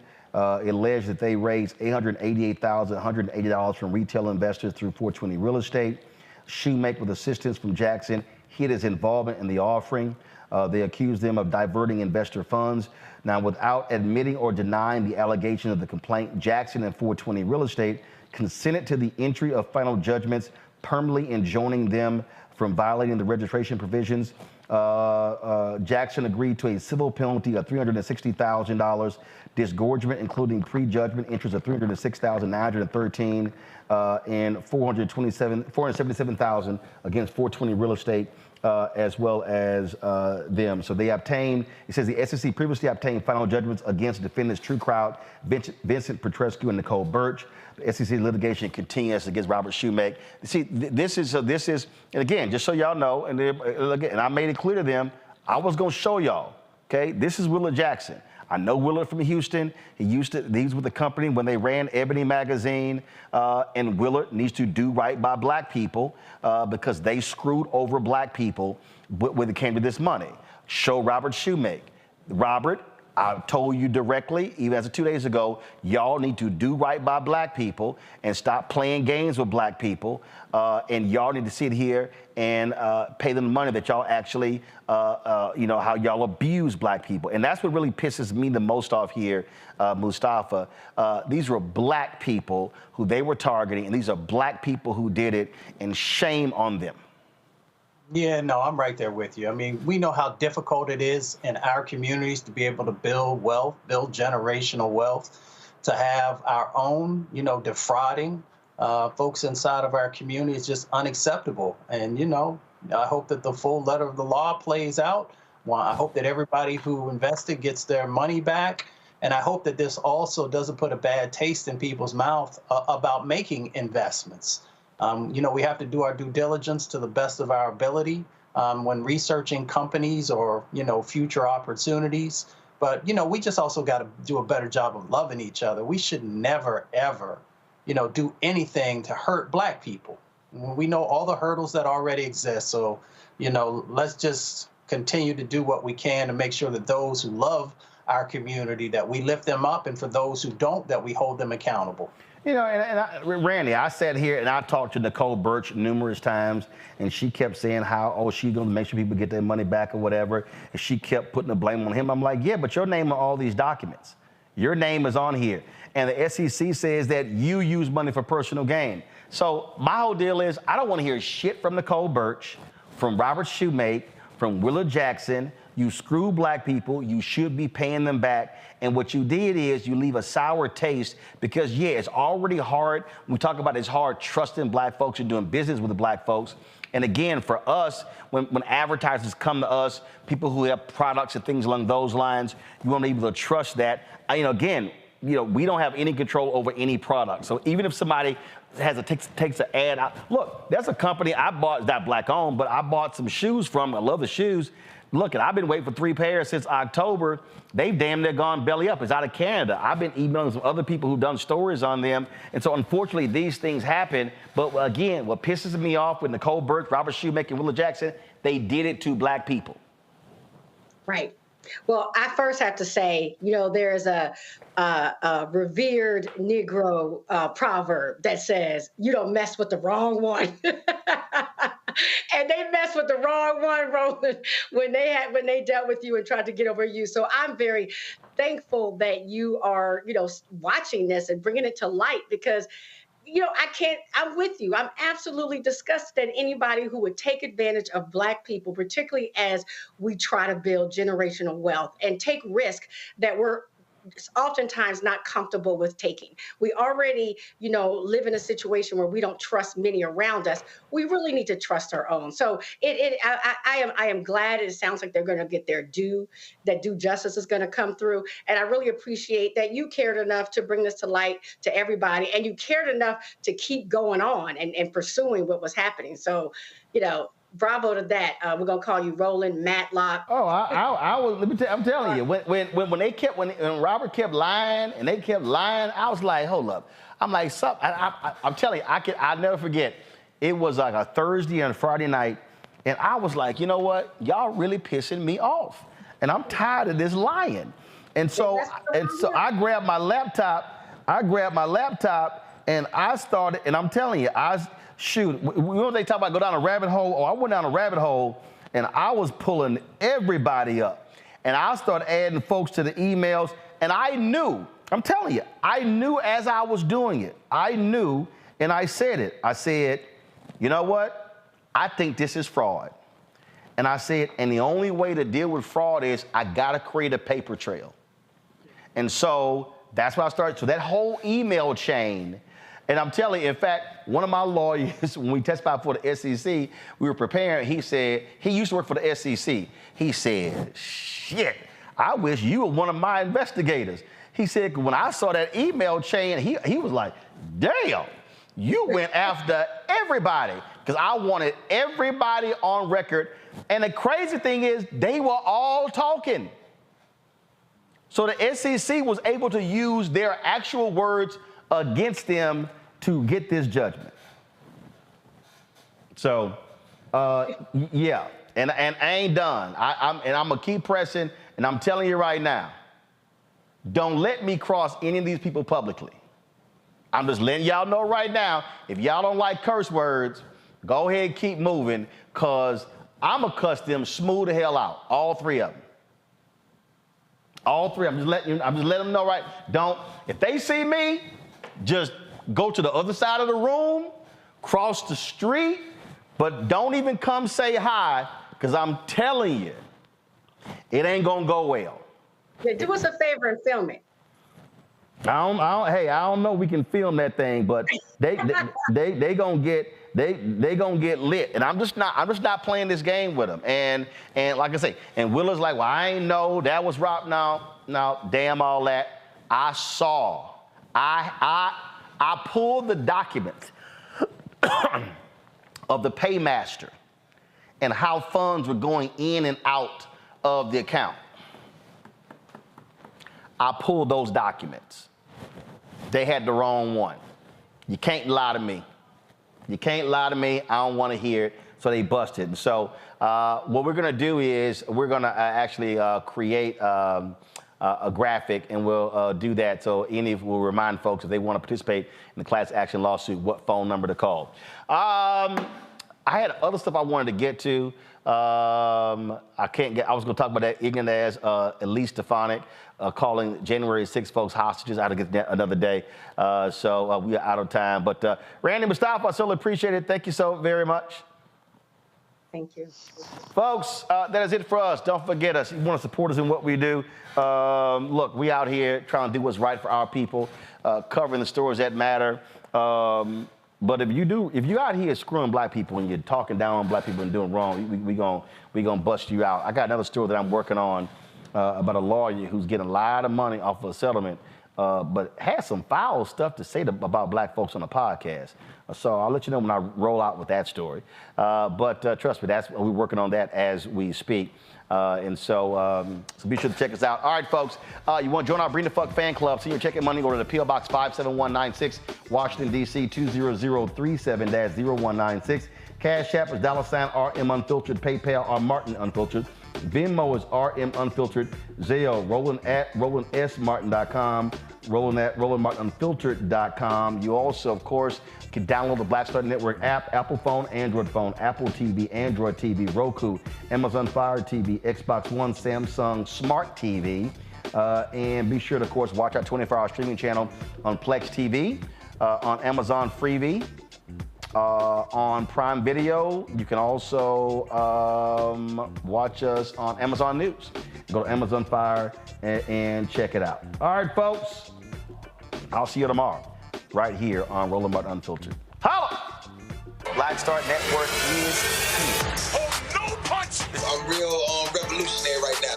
Thank you for being the voice of Black America. All momentum we have now, we have to keep this going. The video looks phenomenal. See, there's a difference between Black Star Network and black-owned media and something like CNN. You can't be black-owned media and be scared. It's time to be smart. Bring your eyeballs home. You dig?